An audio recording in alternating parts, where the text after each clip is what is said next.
Hello दोस्तों, नमस्कार। अगर आप भी सेकेंड सेमेस्टर में हैं और आपका परीक्षा होने वाला है, ये सारी बात तो आपको पता है कि परीक्षा होने वाला है। परीक्षा फॉर्म कुछ दिन पहले भराना शुरू भी हुआ था, लेकिन फिर बंद हो गया था। रिजल्ट आपका पाइपलाइन का काफ़ी पीछे आ चुका है। रिजल्ट काफ़ी ख़राब था इस बार। अगर आप चाहते हैं कि सेकेंड सेमेस्टर का रिजल्ट ख़राब ना हो, तो साइकोलॉजी अगर आपका मेजर सब्जेक्ट या ऑनर्स पेपर है तो इस वीडियो को पूरा देखिएगा। इसमें हम ऑब्जेक्टिव क्वेश्चंस की बात करने वाले हैं। सब्जेक्टिव पिछले वीडियो में हम दे चुके हैं। अगर आप लोग नहीं देखे हैं तो जाकर एक बार चैनल पर जरूर चेक कीजिएगा, आपको मिल जाएगा। तो साइकोलॉजी क्वेश्चन पेपर हमारे सामने उपलब्ध है। हम यहाँ पर देखने वाले हैं ऑब्जेक्टिव प्रश्न। गारंटी हम ये ले रहे हैं आप लोग को कि क्वेश्चन जो हम दे रहे हैं, ये क्वेश्चंस आपके एग्जाम में हूबहू क्वेश्चन डायरेक्ट टक्कर देने वाले क्वेश्चन पेपर है। तो आप इस क्वेश्चन पेपर को ध्यान से पढ़ के रट करके जाइए परीक्षा में, ताकि सारे प्रश्न आपको आ जाए। तो पिछले दिन हमने 30 तक प्रश्न को पढ़ा था। आज हम उससे आगे पढ़ने वाले हैं। तो आप लोग को बता देते हैं, 30 तक हम लोग प्रश्न पढ़ लिए थे, 30 से आगे ही हो गया था। आज हम लोग 30 से आगे बढ़ेंगे, 31-32 से चलेंगे, ठीक है। तो 31 नंबर जो प्रश्न है वो आपके सामने आ चुका है। पूर्वाधारण से मनोवृत्ति किस दृष्टिकोण से भिन्न है? प्रश्न का कहना है पूर्व धारणा से मनोवृत्ति किस दृष्टिकोण से भिन्न है, यानी अलग है, डिफरेंट है। तो आओ वेस्टर्न विधि से आगे बढ़ेंगे। 32 नंबर प्रश्न आपका इंपॉर्टेंट क्वेश्चन है, काफ़ी वीवीआई प्रश्न है। जिस क्वेश्चन पर वीवीआई लग रहा है उस क्वेश्चन को तो आप रट ही जाइएगा। प्रयोग विधि का अंतिम चरण क्या है? तो साथियों, यहाँ पे जो अंतिम चरण है प्रयोग विधि, प्रयोग करने का जो सबसे अंतिम विधि होता है वो होता है कल्पना। एक होता है कल्पना के बाद भी होता है जिसका नाम है उपकल्पना। जैसे कोई टेस्ट हम लोग करते हैं तो बाद में उसके बारे में सोचते हैं, तो वो यानी कल्पना करते हैं। प्रेक्षण विधि की विशेषता क्या है? प्रेक्षण विधि की विशेषता ये तीनों बात है: सामान्यीकरण, वस्तुनिष्ठता, व्यापकता। ये तीनों जो है इसका राइट आंसर है, ठीक है। दूसरा प्रश्न देखेंगे, यानी 36 नंबर प्रश्न है, साक्षात्कार विधि की विशेषता क्या है? प्यारे साथियों जानिए, साक्षात्कार का मतलब होता है इंटरव्यू। हिंदी में हम लोग साक्षात्कार कहते हैं और इसी को अंग्रेजी में हम लोग कहते हैं इंटरव्यू कहते हैं। इससे तो सभी लोग परिचित ही होंगे। चलिए, इंटरव्यू विधि की विशेषता क्या होता है? इसकी विशेषता होता है विशिष्ट उद्देश्य, सार्वभौमिकता, संबद्धता, विश्वसनीयता। तो आंसर जो है यहाँ पे ये सभी हो जाएगा आपका आंसर, ठीक है। ये सभी बात हो जाएगा। 37 नंबर प्रश्न है, प्रश्नावली प्रश्नों की एक सूची है जो बहुत से व्यक्तियों द्वारा देने के लिए बनाई जाती है। यह परिभाषा किसने दी? वाइगार्ड्स नामक एक साइंटिस्ट है, एक वैज्ञानिक है, जिन्होंने यह परिभाषा दिया कि प्रश्नावली प्रश्नों की एक सूची है। जैसे आप प्रश्नावली 4.1, 4.2 पढ़ते हैं, वो प्रश्नावली प्रश्नों का एक सूची होता है, उसमें प्रश्न का एक सूची होता है, जो कि बहुत ही अच्छी बात है, जो बहुत से व्यक्तियों द्वारा देने के लिए बनाई जाती है। यह परिभाषा किसने दी?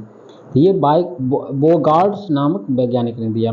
प्रश्नावली की विशेषता क्या होती है दोस्तों? तो प्रश्नावली की जो विशेषता होती है वो होता है डाक द्वारा सूचना भेजना, सूचनाओं का स्वाभाविकता, सूचनाओं का विस्तृतता। ये सभी आंसर हो जाएगा इसका, ठीक है। अगला है लिंकर्ट मापनीय निर्माण किस वर्ष किया गया था? तो 1932, याद रखेंगे, ऊपर में भी हम लोग पढ़े थे। ये क्वेश्चन आपका वीवीआई क्वेश्चन है। आगे बढ़ेंगे, 40 नंबर प्रश्न हमारे सामने है, इनमें पूर्वाग्रह की विशेषता है। तो पूर्वाग्रह की विशेषता ये सारी बात है, ठीक है। पूर्वाग्रह अज्ञान और अचेतन पर आधारित होता है। पूर्वाग्रह एक अभिवृत्ति है जिसके निर्णय आधारहीन होता है। ये दोनों आपका उत्तर हो जाएगा। 31 नंबर प्रश्न है आपका, रूढ़ि युक्तियाँ शब्द का प्रयोग सर्वप्रथम किसने किया? बहुत ही अच्छा प्रश्न है। रूढ़ि युक्तियाँ शब्द का प्रयोग सर्वप्रथम किसने किया? तो लिपमैन नामक वैज्ञानिक ने किया। ऑप्शंस आपका यहाँ पर दिया हुआ है, जो कि बिल्कुल सही हो जाएगा। अगला प्रश्न 42 नंबर है, एक तख्ती जो सांचे का कार्य करती है, इस वाक्य का प्राय क्या होगा? देखिए, पर्यायवाची है, यहाँ पे हिंदी भी आ गया। साइकोलॉजी एक ऐसा ही सब्जेक्ट है जिसमें आपको हिंदी भी पढ़ना पड़ जाता है तनी मनी, ठीक है। एक तख्ती जो सांचे की कार्य करती है, इस वाक्य का पर्याय क्या हो जाएगा? रूढ़ि युक्त हो जाएगा। इसका मतलब क्या, अर्थ क्या हो रहा है? तो रूढ़ि युक्त हो जाएगा, ठीक है। आपका ऑप्शन ये जो है बिल्कुल सही आंसर है। किसने कहा कि रूढ़ि युक्त एक द्विमुख्य उन्मुखता है? ऑसबोर्ड ने कहा था। ये साइंटिस्ट का नाम है। यह किसने कहा कि हमारे मन में रूढ़ियुक्त रूपी मानसिक प्रतिमाएं रहती है, ये राइस नामक वैज्ञानिक ने बताया। साइकोलॉजी है। अगर आप सही से चाहते हैं नंबर अच्छा आना तो बिल्कुल देख के जाइए, सारे प्रश्न को पढ़िए। समूह गत्यात्मकता पद दिया गया था, किसके द्वारा दिया गया था? कार्ल लेविन के द्वारा दिया गया था, एक वैज्ञानिक का ही नाम है। ये सब नाम है, आप पहली बार सुन रहे होंगे, थोड़ा ऑड लग रहा होगा, लेकिन हिम्मत के साथ क्लास कीजिए, देखिए इस चीज़ को। समाज मनोविज्ञान को परिभाषित करने का सफल प्रयास किसने किया था? बहुत ही इंपॉर्टेंट क्वेश्चन भी है क्वेश्चन। समाज मनोविज्ञान को परिभाषित करने का सफल प्रयास किसने किया था? सैरिफ और सैरिफ दोनों वैज्ञानिक का नाम है, जिन्होंने 1956 में प्रयास किए थे सबसे पहले। समाज मनोविज्ञान समाज में व्यक्ति के व्यवहार का विज्ञान है, यह परिभाषा किसने दी? ये भी वीवीआई क्वेश्चन है, इसको भी आप लोग रट जाएंगे। क्रैचफील्ड वैलेची, ये दो साइंटिस्ट का नाम है, ठीक है। क्रैच और क्रैचफील्ड वैलेची। समाज मनोविज्ञान समाज में व्यक्ति के व्यवहार का विज्ञान है, यह परिभाषा दिया था। यह परिभाषा किसने दी कि समाज मनोविज्ञान समूहों के भीतर तथा दो समूहों के बीच के पारस्परिक क्रियाओं से संबंध रखता है। यह परिभाषा चैपलिन नामक वैज्ञानिक ने दिया, चैपलिन नामक साइंटिस्ट ने दिया था। इसमें उन्होंने बताया था कि समाज मनोविज्ञान का एक समूह है, समूह के भीतर दो समूह के बीच पारस्परिक क्रिया एक संबंध रखता है, ये बात चैपलिन ने बताया। अगला प्रश्न 49 नंबर है, समाज मनोविज्ञान की आधुनिक समग्र सफल और संतोषजनक परिभाषा किसने दी? R.S. रेवर। ऑप्शंस आपका यहाँ पर है, ये बिल्कुल रूप से सही आंसर है। समाज मनोविज्ञान सामाजिक व्यवहार का वैज्ञानिक अध्ययन है, यह परिभाषा किसका है? एकदम वायरल क्वेश्चन है, समझिए, रट जाइए। 50 नंबर क्वेश्चन का आंसर क्या होगा? वीवीआई क्वेश्चन, इसको याद रखेंगे। प्रश्न कह रहा है, समाज मनोविज्ञान सामाजिक व्यवहार का वैज्ञानिक अध्ययन है, यह परिभाषा किसने दिया? यह परिभाषा किसने दिया? तो यहाँ पर आंसर हमारे सामने होगा, सीयर्स नामक साइंटिस्ट ने दिया। सीयर्स, बिल्कुल याद रखेंगे, सीयर्स। पीडीएफ लेने के लिए इस नंबर पे मैसेज कीजिएगा, व्हाट्सएप कॉल नहीं करने का प्रयास कीजिएगा, जल्दी रिसीव नहीं हो पाता है।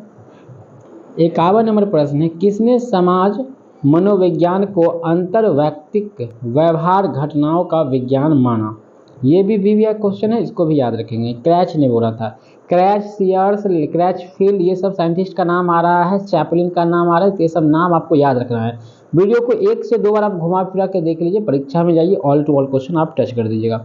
इससे पीछे भी हम वीडियो दे, बस 2 वीडियो आपको दे रहे हैं, 2 वीडियो से ही आपको जो क्वेश्चन पूछा जाएगा वो सारे के सारे प्रश्न मिल जाएगा, एकदम 100% गारंटी है, सारे प्रश्न आपको मिल जाएगा, ठीक है।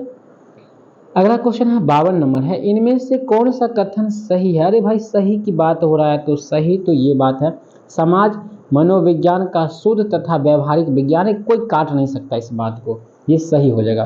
53 है, इनमें से कौन सा कथन सही है? समाज मनोविज्ञान का शुद्ध विज्ञान है, समाज मनोविज्ञान का एक व्यवहारिक विज्ञान है, ये बात क्वेश्चन 52 और 53 थोड़ा अंतर है, लेकिन दोनों आंसर सही दिया हुआ है। मनोवृत्ति के 3 संघटक होते हैं, प्रत्येक में कई तत्व होते हैं, तत्वों का इन संख्याओं को कहते हैं बहुविधता। एकदम VVVI question, very very important question for your examination second semester. 55 number प्रश्न है, मनोवृत्ति के किस संघटक में सबसे अधिक संगति होती है? कर्षण शक्ति। एकदम से इंपॉर्टेंट क्वेश्चन, लास्ट का क्वेश्चन बवाल है, पूरा तरह से बवाल है, एग्जाम में पूछने की पूर्ण संभावना है। दोस्तों, अगर आप चाहते हैं इसका PDF लेना, लिंक टेलीग्राम में है, आप लोग ज्वाइन हो जाइए टेलीग्राम, लिंक जो है इसके डिस्क्रिप्शन में, सॉरी बोलने में अभी मिस्टेक हुआ है पीछे, टेलीग्राम का लिंक आपको डिस्क्रिप्शन में होगा, वहाँ से आप ज्वाइन कर लीजिए टेलीग्राम। इसके अलावा इसमें नंबर दिया गया है, उस नंबर पे आप मैसेज कीजिए व्हाट्सअप, और वहाँ पे आप इस PDF को फ्री में प्राप्त कर सकते हैं। यहाँ पे आपको सब्जेक्टिव क्वेश्चन पेपर भी देखने को मिल जाएगा, ऑब्जेक्टिव भी देखने को मिल जाएगा, तो सारे के सारे प्रश्न मिल जाएगा, वो भी फ्री में आपको दिया जाएगा। चैनल को सब्सक्राइब करिएगा, वीडियो को लाइक आगे भी शेयर कीजिएगा। बाकी वीडियो कैसा लगा ये राय आप जरूर दीजिएगा। मिलते हैं नेक्स्ट वीडियो में, तब तक के लिए जय हिंद, वंदे मातरम।